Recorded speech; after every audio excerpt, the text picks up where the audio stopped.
예배에 대한 찬송이 마음을 많이 울렸습니다. 6.25 한국 전쟁에 대해서 여러 가지 동요가 있지요. 동족 상잔의 비극이다. 또 6.25 동난이다. 6.25 사변이다. 옛날에는 사변이라는 말을 많이 쓴 것 같아요. 6.25 사변. 이 사변이라는 말은 역사적으로 아주 전쟁과 같은 아주 불행하고 큰 일을 사변이라고 하거든요. 참 비극적인 사건이죠. 이념이 다르다고 하는 그 이념이 다른 것 때문에 같은 민족끼리 총뿌리를 거누고 싸웠고 수많은 사람이 죽었습니다. 우리가 거의 북한에 점령당할 때쯤 됐을 때 유엔에서 유엔군을 파견하기로 결정을 했어요. 미국을 비롯한 그리스, 남아프리카 공화국, 네덜란드, 뉴질랜드, 룩셈부르크, 벨기에, 오스트레일리아, 에티오피아, 영국, 캐나다, 콜롬비아, 터키, 태국, 필리핀 등 17개국이 참전을 했어요. 유엔군의 깃발 아래 참전을 해서 우리 한국을 위해 싸웠습니다. 이때 우리 대한민국 군인들이 이 한국 전쟁 동안에 전사한 전사자의 수가 58,127명. 58,127명. 미군이 우리나라를 위해서 함께 싸웠는데 사망자 수가 54,246명이에요. 다른 나라에 와서 우리나라 군인들하고 거의 비슷한 숫자가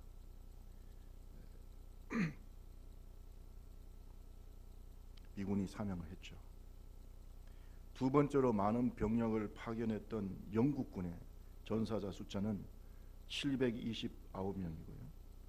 그 다음에 캐나다가 312명, 터키가 741명이 전사했어요. 지금도 그래서 터키가 우리나라 보고 형제국이라고 하는 이유가 많은 전사자가 이 전쟁에 있었기 때문에. 어쨌든 한국 전쟁에 참전한 그 참전국의 전사자를 다 합하면 3,000명이 넘는 이런 사람들이 목숨을 잃었다. 자기 나라도 아니잖아요. 자기 나라도 아니고. 그런데 이 대한민국의 자유와 민주주의를 지키기 위해서 한참 꽃다운 젊은 나이를 이 땅에서 죽음으로 피를 흘린 줄로 믿습니다. 젊은 목숨들이 꽃잎처럼 떨어졌죠. 우리가 고마워야 할 헌신인 줄로 믿습니다. 고마워야 될 헌신이다. 이 고마움을 모르면 사람이 아니라고 저는 생각합니다. 헌신이라는 말이 무슨 뜻이냐면 몸과 마음을 다 바쳐서 힘을 다하여 일하는 것을 우리가 헌신이라고 합니다. 몸과 마음을 다 바쳐서 힘을 다하여 일하는 것입니다. 한국 전쟁 때 국고 수호를 위해서, 이 나라를 위해서 몸과 마음과 생명을 다해서 헌신했다. 우리 한국군의 용사들과 유엔군의 용사들을 잊어서는 안 되겠습니다. 그들의 헌신이 있었기 때문에 오늘날 자유 대한민국이 있습니다. 그걸 잊어버리면 정말 어떻게 하겠어요? 역사는 반복되는 거니까.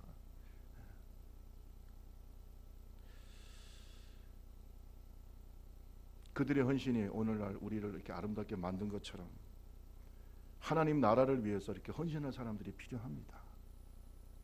하나님은 헌신적인 성도들을 기뻐하시는 줄로 믿습니다. 하나님은 하나님 나라를 위해서, 그분의 일을 위해서 헌신할 참된 주의 백성들을 원하십니다. 이번에 좁은 교회 리모델링을 통해서 여러분들이 얼마나 주님을 사랑하고 주님 앞에서 헌신하는지 그것을 잘 보았습니다. 여러분에게 하나님의 축복이 임하기를 주님의 이름으로 축원합니다. 미국 속담에 이런 말이 있습니다. 평생 행복하려면 어떻게 해야 될까? 하루를 행복하려면 이발을 해라. 이런 얘기가 있어요. If you want to be happy for a day, you have a haircut. 머리를 자르면 뭐가 행복하다고요? 하루가 행복해. 일주일을 행복하려면 여행을 가라. If you want to be happy for a week, you go to a trip. 여행을 가라. 한 달을 행복하려면 어떻게 했냐? 집을 사라. 집을 사면 얼마나 행복하다고요? 한 달 행복하대. 실제로 그런 것 같아요. 집 사면 한 달은 밥 안 먹어도 배가 불러요. 그냥 집에 다니면 이게 우리 집이다. 딱 한 달 행복합니다. 그 다음부터 청소하기 귀찮아지는 거죠. 1년 행복하려면 결혼을 해라. 결혼하면 얼마나 행복하다고요? 진짜 그런가요? 잘 모르겠는데 1년은 뭐 허니문 기간이니까 뭐 행복하겠죠. 우리 청년들 그렇다고 해서 아이고 내가 1년 행복하려고 결혼하냐 그러지 말고 결혼도 다 하시기 바랍니다. 1년 이상 행복해지겠죠. 근데 어쨌든 1년 동안 행복하려면 결혼해라. 그 다음에 평생을 행복하려면 어떻게 해야 되냐? 봉사를 하라 그랬어요. 따라합시다. 평생 행복하려면 뭐 하라고요? 봉사해요. If you want to be happy for all your life, you serve the community. 당신의 공동체를 위해서 헌신해. 아멘. 그러면 뭐예요? 당신의 온 삶 속에서 행복이 넘친다. 우리 옆 사람 하겠습니다. 평생 행복하려면 봉사합시다. 빨리 하세요. 봉사합시다. 봉사하면 평생 행복해요. 여러분, 이 헌신의 대명사가 성경에 기록돼, 봉사와 헌신의 대명사가 성경에 기록되어 있는데 누구냐? 다윗입니다. 저는요, 다윗의 헌신과 그 봉사를 우리가 본받으면 복을 받습니다. 다윗은 정말 위대한 인물입니다. 그의 헌신은 여러 군데에서 나타나는데 골리앗과의 싸움에도 헌신을 하죠. 하나님을 위해서 목숨을 바쳐서 헌신하죠. 또 오늘 말씀처럼 하나님의 법궤를 다윗성으로 옮길 때도 헌신을 합니다.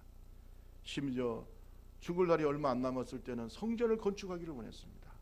그래서 성전을 건축하기를 원했어요. 그는 평생 동안 주님 앞에 헌신하는 삶을 산 줄로 믿습니다. 정말로 하나님을 기쁘시게 하는 그런 삶을 살기를 원했어요. 그래서 헌신의 모델하면 누구냐? 다윗입니다. 다윗. 사도행전 13장 22절에 그래서 하나님은 이런 말씀을 하십니다. 사울을 폐하시고 다윗을 왕으로 세우시고 증언하시기를 내가 이새의 아들 다윗을 만나니 내 마음에 맞는 사람이다. 내 뜻을 다 이루리라. 따라합시다. 내 마음에 맞는 사람이다. 여러분, 이것이 바로 진정한 헌신인 줄로 믿습니다. 헌신을 했을 때 누구의 마음이 맞아야 돼요? 하나님 마음이 맞아야죠. 하나님을 기쁘시게. 네. 여러분, 이 땅에 사는 동안에 이 나라, 이 민족, 내 나라, 내 동포들을 위해서, 내 민족을 위해서 헌신합시다. 이기적인 마음 갖지 말고, 특히 나라와 민족을 사랑하는 분들은 기도합니다. 저는요, 이 나라를 사랑합니다.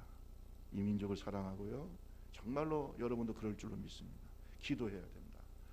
저희 시대가 가기 전에 우리 다음 시대에 반드시 통일의 시대가 열리기를 바랍니다.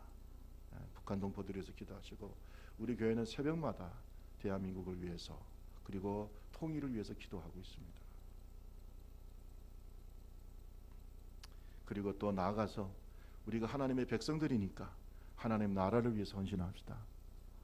우리가 하나님 나라를 위해서 충성하고 헌신하면 그 상을 결코 잃지 않습니다. 강건하면 80이에요. 정말로 아침 이슬 같은 인생, 쏜살같이 날아가는 우리의 인생 속에서 영혼을 위해서 투자하시기를 바랍니다. 영혼을 위해서 투자하시기 바랍니다. 하나님 나라를 위해서 투자하시기 바랍니다.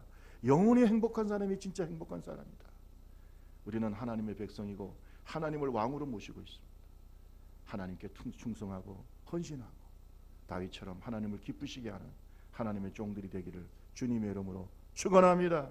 오늘 본문에 보면은 이 다윗의 헌신이 나와요.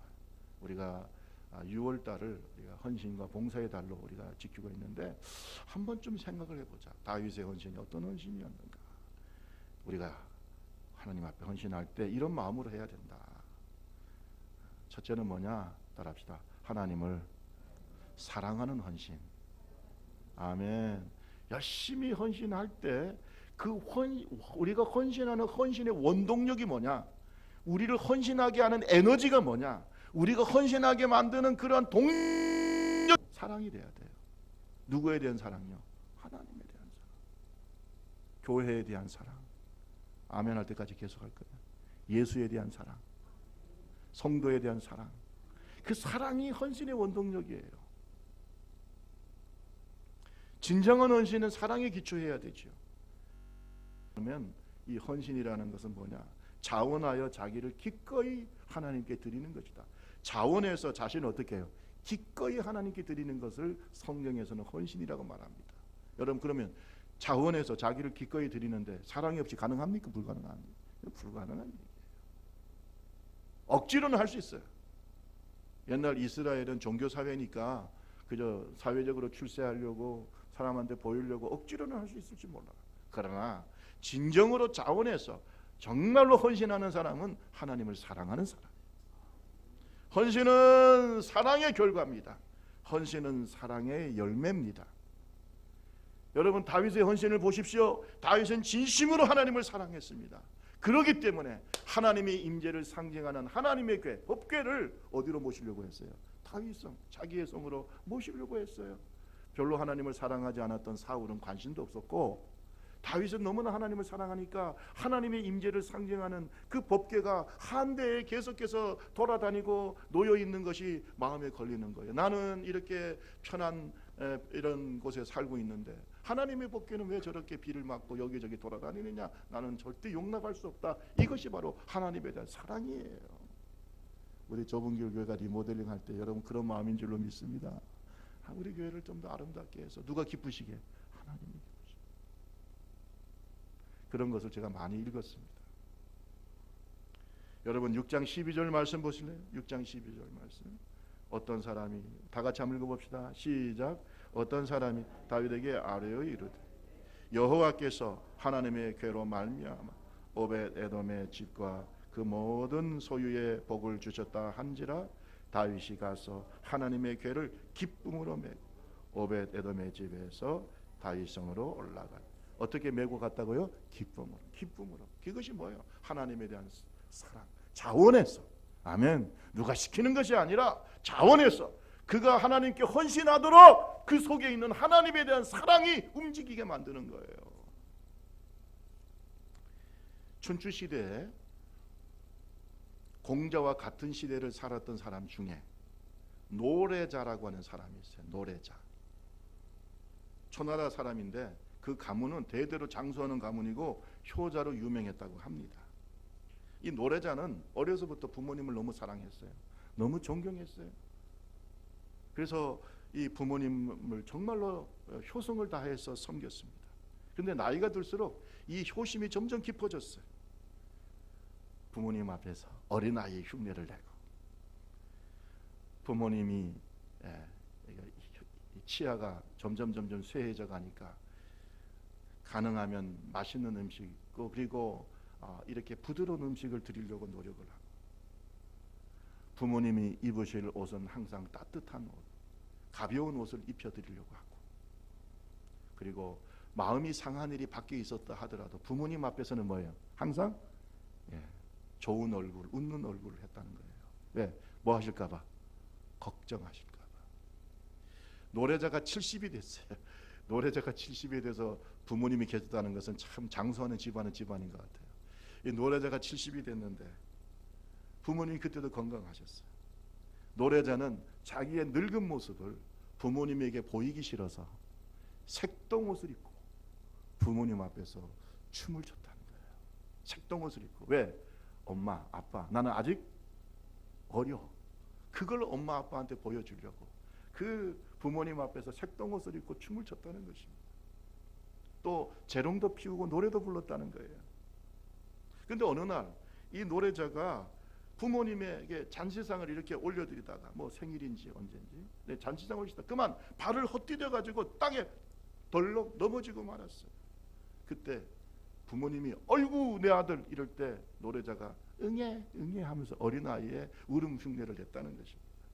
왜냐하면 자기가 기력이 없어서 이렇게 넘어졌다는 것을 부모에게 보이기 싫었다는 거예요. 나는 아직도 어린애입니다 어머니 이렇게 보였다는 거예요. 그래서 부모님이 눈치채지 못하도록 했다는 것입니다. 노래자가요 나중에 나이가 많이 들어서 시대가 너무나 안 좋아지니까 몽산이라고 하는 곳으로 가서 농사를 지었는데 노래자를 존경하는 인물들이 모여들기 시작해서 거기에서 큰 마을이 형성됐다고 합니다. 여러분 제가 왜 이 노래자 얘기를 하냐면 이 노래자의 마음이 다윗의 마음이에요. 여러분, 다윗이요, 법궤가 하나님의 법궤가 다윗성으로 들어갈 때 어떻게 했습니까? 네? 정말로 온몸으로 뭐 했어요? 춤을 추면서 하나님의 법궤 앞에서 놀았어요. 여러분, 다윗은 이렇게 말하고 있습니다. 우리 6장 말씀 한번 봅시다. 우리 6장 14절 말씀 다시 한번 읽어볼까요? 다윗이 시작.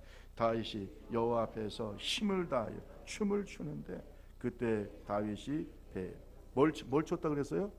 마치 노래자가 부모님 앞에서 재롱을 부리면서 춤을 추는 그러한 그 부모님을 사랑하는 마음이 누구한테 있어요? 다윗에게 있어요. 너무나 하나님을 뭐 하는 거예요? 사랑하는 겁니다. 여러분, 이게요, 예배가 바로 이런 것입니다.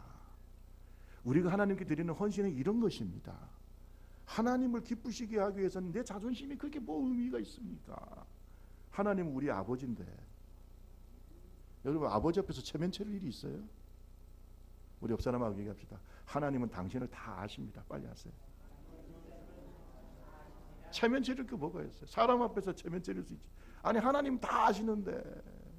여러분, 부모님 앞에서 우리가 체면 차릴 필요 있어요? 왜 없어요? 다 알잖아요. 어려서부터 다 아는데 무슨 체면을 차려. 체면 차릴 사람이 있지. 하나님 앞에서도 하나님은 다 알아요. 우리를 낳으셨잖아요.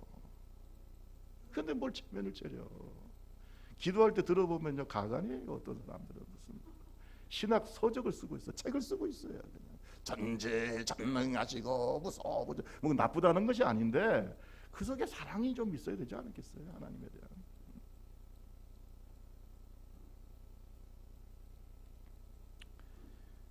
여러분, 오늘 성경에 보니까 미갈의 사울의 딸인 미갈이 다윗이 그렇게 하나님 앞에서 춤을 추는 모습을 이해가 안 되는 거예요. 그러니까 다윗이 법궤를 다윗성에 잘 모시고 오고 난 다음에 백성들을 축복하고 자기 집에 들어오니까 미갈이 어떻게 했어요? 업신여겼다. 성경이 이렇게 표현하고 있어요.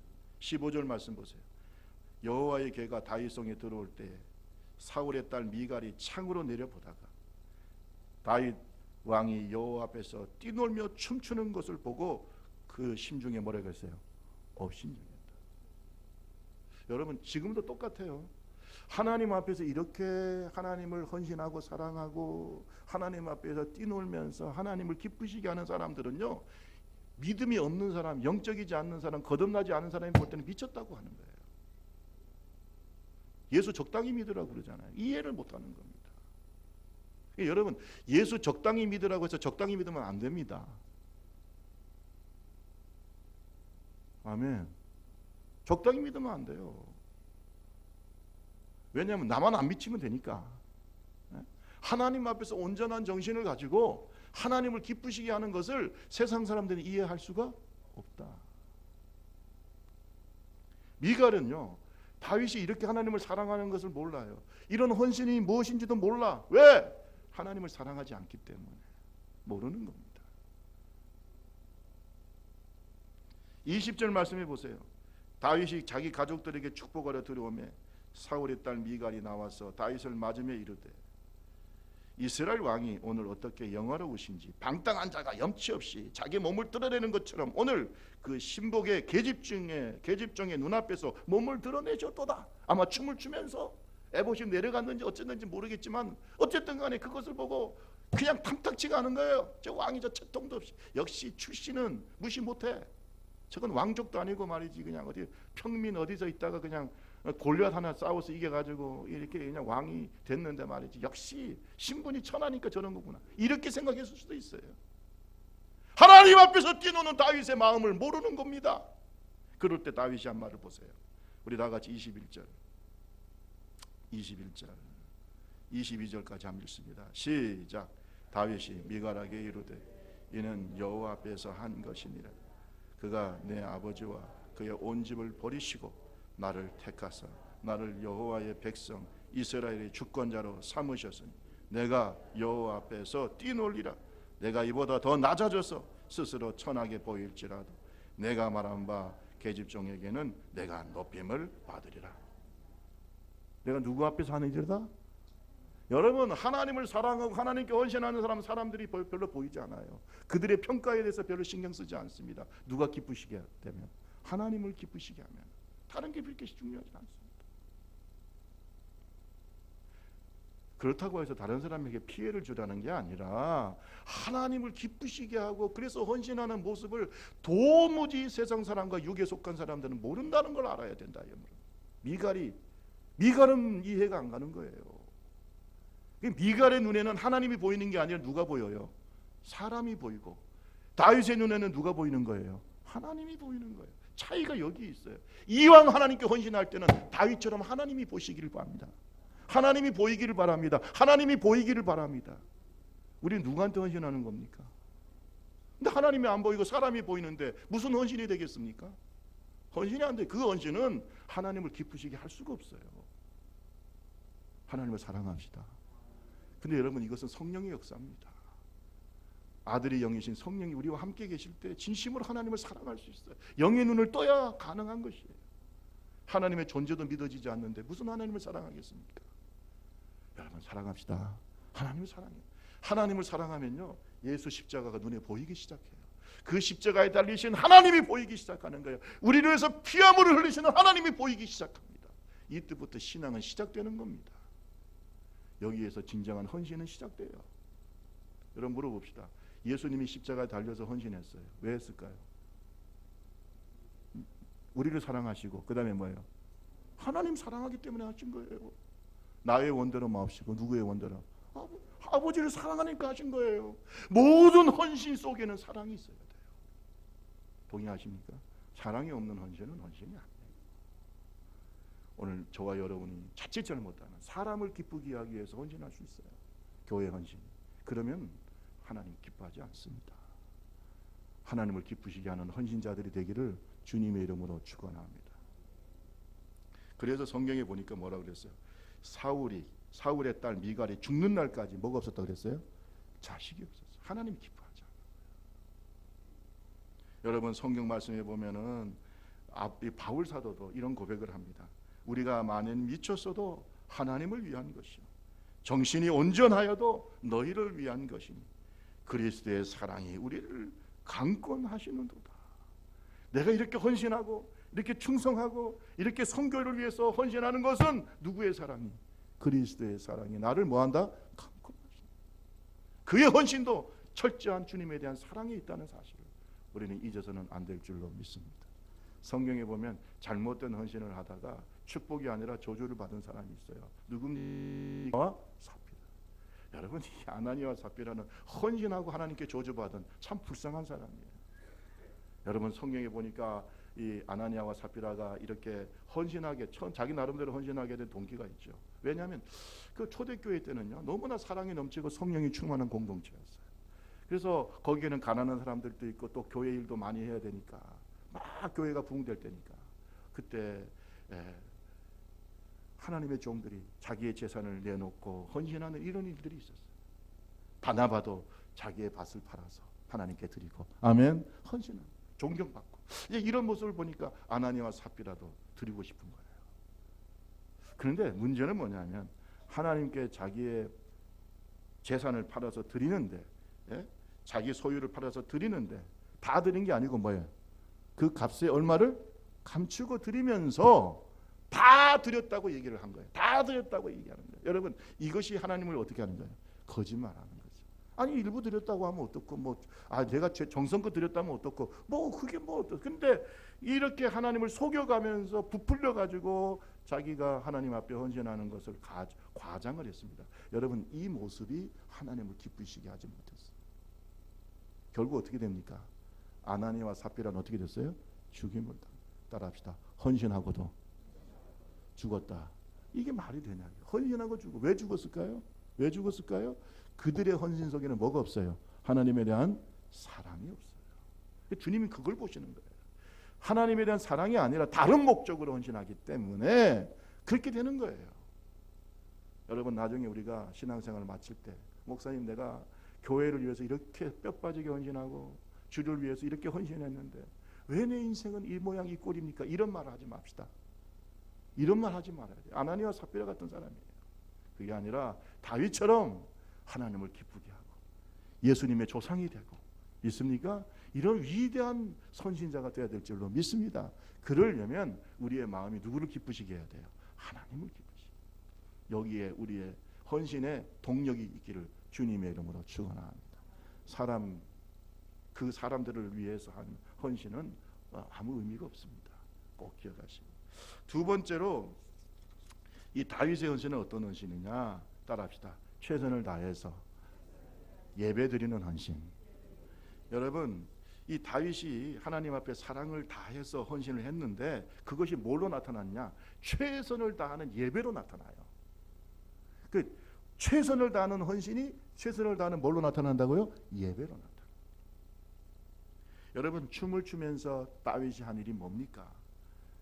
하나님 앞에 배의 옷을 입고 하나님께 제사를 드린 겁니다. 성경을 한번 봅시다. 우리 다 같이 17절 18절을 한번 보면 6장 13절에서 15절 6장 13절에서 15절 다 같이 읽습니다. 시작. 여호와의 궤를 맨 사람들이 6걸음을 가며 다윗이 소와 살찐 송아지로 제사를 드리고 다윗이 여호와 앞에서 힘을 다하여 춤을 추는데 그때에 다윗이 배 에봇을 입었더라. 다윗과 온 이스라엘 족속이 즐거이 환호하며 나팔을 불고 여호와의 궤를 메어. 여러분 보세요. 법궤 앞에서 춤을 추면서 또 제사를 하나님께 드리면 이게 다 무슨 행위예요? 예배야, 예배. 여러분, 이 법궤를 옮기는 것 자체가 예배였어요. 다윗의 헌신 자체가 예배였어요. 여러분, 예배를 보면 그 사람이 보이는 거예요. 예배를 보면 그 사람의 영성이 보이는 거예요. 예배를 보면 그 사람이 하나님을 얼마나 사랑하는 것이 보이는 거예요. 예배를 보면 그의 헌신이 보이는 겁니다. 예배 실패, 그 사람은 실패자예요. 예배를 통해서 하나님을 만나는 겁니다. 다윗은요, 그의 헌신이 하나님을 향한 뜨겁고 열정적인 예배를 통해서 나타납니다. 여러분, 성경을 보세요. 다윗 이외에 이렇게 하나님 앞에서 춤을 추면서 예배했다는 사람이 있어요, 없어요? 별로 없잖아요. 나오지도 않잖아요. 그러니까 하나님이 다윗을 사랑하시는 거예요. 축복하시는 거예요. 마치 노래자처럼 그저 부모님 앞에서 춤을 추면서 부모님을 기쁘시게 하려고 한 것처럼 예배는 투가 하나님을 향하는 것이 사람을 향하는 게 아니에요. 제가 목회학을 가르칠 때 항상 얘기를 합니다. 우리 목회나 또 상담이나 또 뭐 전도나 이건 사람을 향하는 것이지만 예배는 누구를 향하는 거예요? 하나님을 향하는 거다. 투가 하나님을 향하는. 그러면 예배를 받으시는 누가 기쁘셔야 돼요? 하나님이 기쁘시. 그러니까 우리의 헌신이요, 하나님을 기쁘시게 하면 예배가 살아 넘치게 돼 있어요. 예배 시간에 은혜가 넘치게 돼 있어요. 예배가 기다려지게 돼 있어요. 예배 속에 성령이 임재하게 돼 있어요. 그런 예배가 넘치는 교회는 부흥되게 돼 있어요. 우리가 예배가 우리의 헌신의 아름다운 결과가 되고 열매가 된다는 사실, 우리의 헌신의 거울이 된다는 사실을 믿으시기를 바랍니다. 예배 시간만에 다 줘라. 그냥 예배 시간마다 그냥 예배가 귀찮아. 아이고, 또 주일 날이 왔네. 그놈의 주일은 왜 이렇게 빨리 온대야. 성경책을 저하게 감춰뒀다가 예배 시간이 되면 어떻게 해요? 아이고, 이게 먼지도 많아. 그리고 한 다음에 그냥 성경책 그냥 겨우 들고 와가지고 앉아가지고 아이고, 목사님은 왜 이렇게 설교가 길대야. 여러분, 그러면서 무슨 헌신이 그 헌신이라고 말할 수 있어요. 여러분, 예배 자체가 헌신입니다. 월십 뭐라고 그러냐? 서비스라고 하는데, 월십 따라합시다. 월십, 서비스. 하나님에 대한 헌신이에요. 서비스하는 거예요, 예배가. 근데 그렇게 귀찮아서 예배드리면서 무슨 하나님 앞에 헌신을 한다고. 하나님이 웃습니다. 다 했어요. 그러니까 하나님 사랑합시다. 그리고 그것이 뭘로 나타나야 돼요? 예배로 나타나요. 예배. 찬양할 때도 좀 내 영혼이 주님을 찬양하고 즐거워하고, 하나님이 주시는 무엇 때문에 즐거우신 것이 아니라 하나님 자신 때문에 즐거워하고, 예수님이 우리를 위해서 피함을 쏟은 그 십자가의 사건을 생각하면서 감사하고, 그러면서 하나님께 예배할 때 얼마나 그 예배가 살아 움직이고, 그 예배를 드리는 종들이 얼마나 하나님께 복을 받겠습니까? 다윗의 축복을 받으시기를 주님의 이름으로 축원합니다. 6장 17절 18절 말씀 보세요. 여호와의 궤를 메고 들어가서 다윗이 그것을 위하여 친 장막 가운데 그 준비한 자리에 그것을 두며 다윗이 번제와 화목제를 여호와 앞에 드리니라. 번제와 화목제를 하나님께 드리니까 다윗은 이 모든 이 법궤를 옮기는 과정 자체가 예배였다는 것을 다시 한번 강조하고 있는 것입니다. 여러분, 하나님은 우리가 아름다운 예배의 헌신을 드리기를 원하시고 이렇게 예배하는 자를 찾으시는 줄로 믿습니다. 여러분, 요한복음 4장 23절에 보니까 하나님께 참되게 예배하는 자들은 영과 진리로 예배할 때가 오나니 곧 이때라. 아버지께서는 자기에게 이렇게 예배하는 자를 뭐예요? 찾으신다. 영과 진리로 정성을 다해서 최선을 다해서 하나님께 예배하는 자를 주님은 찾고 계시는 줄로 믿습니다. 시편 149편 1절에서부터 5절 말씀에 보니까 이 예배자의 축복이 쭉 나옵니다. 할렐루야, 새 노래로 여호와께 노래하며 성도의 모임 가운데서 찬양할지어다 쭉 얘기하면서 3절에 보면 춤추며 그의 이름을 찬양하며 소고와 수금으로 그를 찬양할지어다. 누구처럼? 다윗처럼 춤추면서 찬양해라. 4절 말씀에 여호와께서는 자기 백성을 기뻐하시며 겸손한 자를 구원으로 아름답게 하심이로다. 성도는 영광 중에 즐거워하며 그들의 침상에서 기쁨으로 노래할지어다. 여러분, 149편 6절에 보면은 아주 은혜로운 말씀이 있습니다. 그들의 입에는 하나님께 대한 찬양이 있고 그들의 손에는 두 날을 가진 칼이 있도다. 잘 들으세요. 하나님께 다윗처럼 진심으로 헌신하며 예배하는 자의 한쪽에는 뭐가 있냐? 입에는 찬양이 있지만은 양손에는 뭐가 있다고요? 칼이. 이 성도들이 나중에 세상을 다스리는 거예요. 이 성도들을 통해서 세상을 심판하시는 거예요. 아멘 안 하니까 계속 들고 있어요. 뭔 말인지 아시겠어요? 이 성도들을 하나님이 높여주시는 거예요. 이 성도들을 하나님께서 영광스럽게 하죠. 입에는 찬양이 넘치지만 양손에는 뭘 갖고 있다고요? 칼을 갖고 세상을 심판하는 최후의 승리자가 될 줄로 믿습니다. 여러분, 다윗이 그렇게 살았어요. 이러한 성도가 되기를 주님의 이름으로 축원합니다. 마지막으로 한 말씀만 더 드릴게요. 여러분, 다윗의 헌신을 보면 어떤 헌신인가? 따라합시다. 말씀에 대해 순종하는 헌신. 무슨 헌신이라고요? 순종하는 헌신이에요. 하나님을 사랑해서 하나님께 예배로 헌신한 다윗이지만 처음에는 그렇지를 못했어요. 처음에. 지금은 우리가 아름다운 헌신자로 얘기하지만 처음을 보면 그의 헌신이 부족했기 때문에 어려움이 있었다. 성경에 기록되어 있습니다. 그런데 두 번째 그가 주님의 법궤를 자기 다윗성으로 모셔드릴 때는 말씀에 헌신하는, 충성을 다하고 순종하는 그런 헌신이었다. 우리 다 같이 6장 12절 13절을 한번 읽어봅니다. 어떤 사람이, 시작. 어떤 사람이 다윗에게 아뢰어 여호와께서 바넴의 교로 말미암아 오벳에돔의 집과 그의 모든 소유에 복을 주셨다 한지라.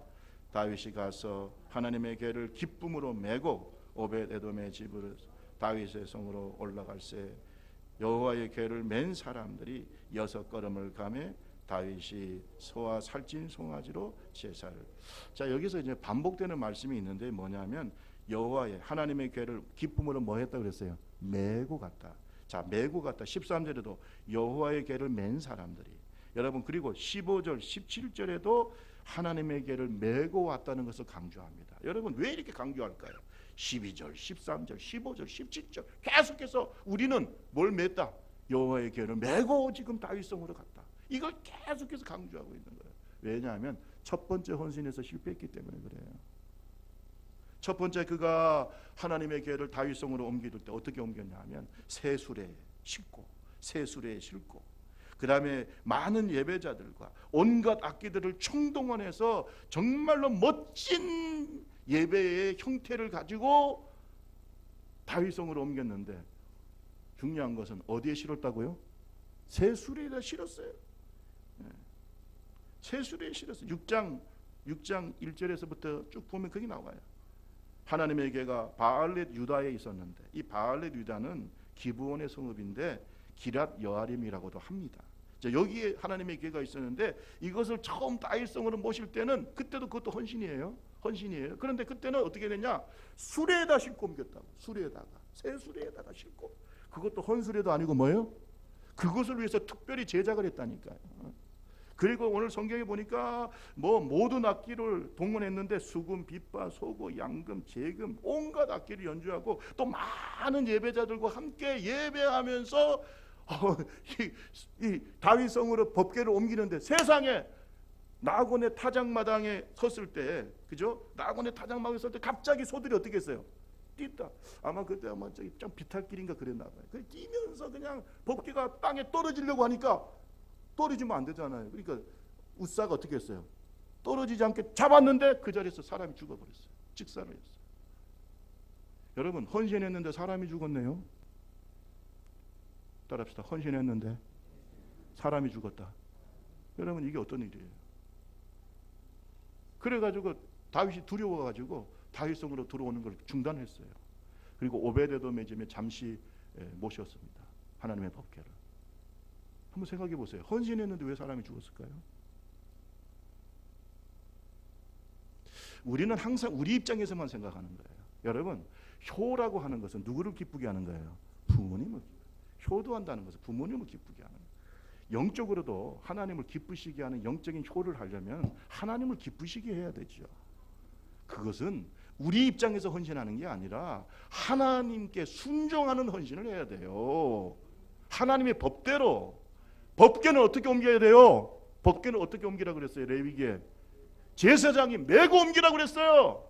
왜 수레에다 올려? 수레에다 그게를 메고 옮겨야 될 거 아니에요. 메고. 왜 자기 방법대로 헌신하고 자기 마음대로 예수 믿고 자기 마음대로 신앙생활하고 나중에 사람 죽습니다. 그게 뭔 축복이겠어요, 여러분? 헌신했는데 사람이 죽었어요. 여러분, 우사라고 이름이 나오는 걸 봐서 충성스러운 다윗의 신하였을 거예요. 아니, 우사가 물론 법궤를 만진 것은 잘못이지만 만약에 다윗이 처음부터 궤를 메고 옮겼다면 우사가 죽을 일이? 그 누구 잘못이에요? 그러면 누구 잘못입니까? 근본적으로 왜 순종하지 않냐? 왜 자기 생각대로 예수를 믿냐? 왜 자기 생각대로 봉사하냐? 왜 자기 생각대로 헌신하냐? 하나님을 기쁘시게 해야죠. 내 만족을 위해서 해서는 안 되죠. 다윗은 처음에는 뭐예요? 하나님을 기쁘시게 하겠지만 누구 방법대로? 누구 방법대로? 자기 방법대로 하려고. 이게 큰 잘못이에요. 자기 때문에 살기 때문에 한 귀중한 생명이 죽었지 않습니까? 다윗이 그런 범죄가 한 몇 번 더 있어요. 사람이요, 하나님의 뜻에 순종한다는 게 그렇게 쉬운 게 아니에요. 여러분, 내 속에 있는 욕망과 내 속에 있는 자랑과 내 속에 있는 그런 악한 생각들이 하나님의 뜻으로 둔갑되지 않기를 바랍니다. 말씀대로 삽시다. 말씀대로.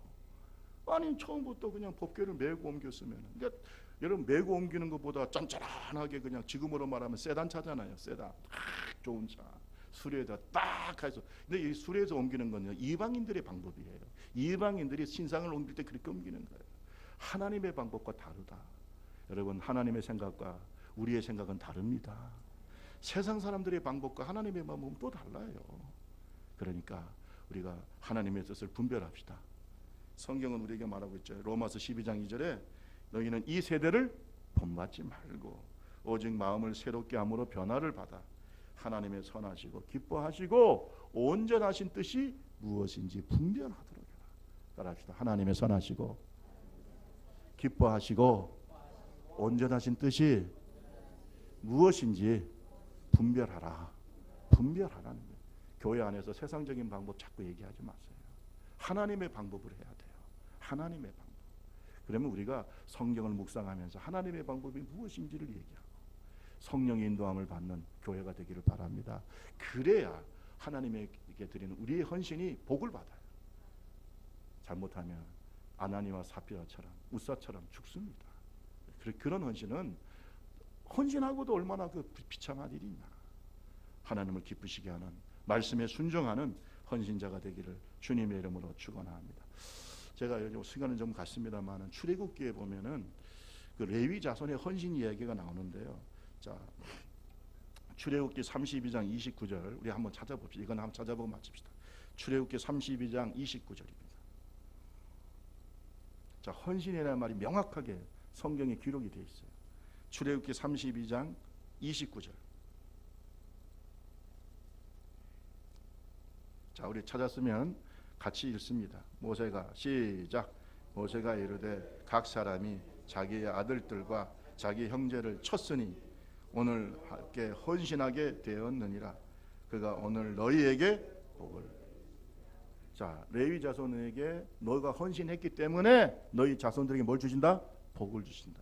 그럼 이 헌신이 어떤 헌신인지 아세요? 모세가 시내산에 하나님의 율법을 받기, 십계명을 받기 위해서 올라갔는데 잘 내려오질 않았어요. 한 40일 동안 거기 있었으니까 잘 내려오지. 그러니까 기다리던 이스라엘 백성들이 지쳐가지고 아이고 아마 모세가 잘못됐나 보다. 우리가 우리를 위해서 뭘 만들자? 신을 만들자. 그래 금송아지 신상을 만들어 놓고 아론과 함께 음란하게 그 금송아지 신상을 섬겼어요. 하나님이 진노하셨어요. 모세가 딱 내려와 보니까 이건 가관이에요. 옛날에 애굽에서 하던 버릇을 뭐예요? 버리지 못하고. 여러분 이 송아지 신상은 아피스 신이잖아요. 이런 우상신을 만들어 놓고 하나님이라고 거짓말하면서 거기에서 음란하게 섬기는 하나님의 백성들, 어떻게 이스라엘을 광야까지 인도해냈는데, 어떻게 출애굽을 시켰는데 그 짓을 하고 앉아 있는 거예요. 그러니까 우리가 옛사람을 버리기가 그렇게 쉽지가 않아요. 그때 모세가 하나님의 말씀을 대언합니다. 너희들 중에 하나님 앞에서 서 있는 자, 하나님 편에 서 있는 자는 나오라. 하나님 편에 서 있는 자는 나오라. 그랬더니 레위 자손들이 먼저 나왔어요. 레위 자손들이. 그러면 너희는 칼을 차고 저 하나님을 대적한 자들, 하나님을 배신한 자들을 쳐라. 그런데 여러분 잘 보세요. 이게 쉬우냐? 그 중에는 누가 있어요? 자식도 있고, 그 중에 누가 있어요? 부모도 있고, 형제도 있고, 가족도 있고. 그런데 레위 자손들한테, 나온 사람들한테 칼을 들고 그들 쳐라. 3,000명가량을 죽임을 당했어요. 그때 헌신했던 사람이 누구냐? 주님은 이것을 뭐라고 그랬어요? 헌신이라고 말합니다. 헌신은 뭐예요? 하나님의 뜻에 순종하는 거예요. 쉬워요? 어려워요? 어렵죠. 아니, 자기 자식도 있고 형제도 있고. 모세가 말합니다. 각 사람이 자기 아들들과 자기 형제를 쳤으니. 누구의 말씀에 순종해서? 그게 쉽냐고요? 그게 쉽냐고요? 말이 쉽죠. 헌신은 이런 겁니다. 헌신합시다. 갑자기 목소리가 막 줄어드네요. 헌신합시다. 헌신은 하나님께 순종하는 거예요. 하나님께 예배하는 거예요. 하나님을 사랑하는 거예요. 그게 헌신이에요. 우리 옆 사람하고 얘기합시다. 진심으로 하나님께 헌신합시다. 헌신합시다. 그래서 우리의 헌신이 헛되지 않고 하늘나라 갔을 때 하나님 앞에 큰 상급이 되기를, 또 여러분 자손 대대로 내가 너희가 헌신했으니까 내가 복을 주겠다. 레위 자손에게 하셨던 축복이 여러분과 저에게 임하기를 주님의 이름으로 축원합니다. 우리 찬송 한 장 합시다. 오늘은 찬송 한 장 하시고 우리 한번 기도합시다. 우리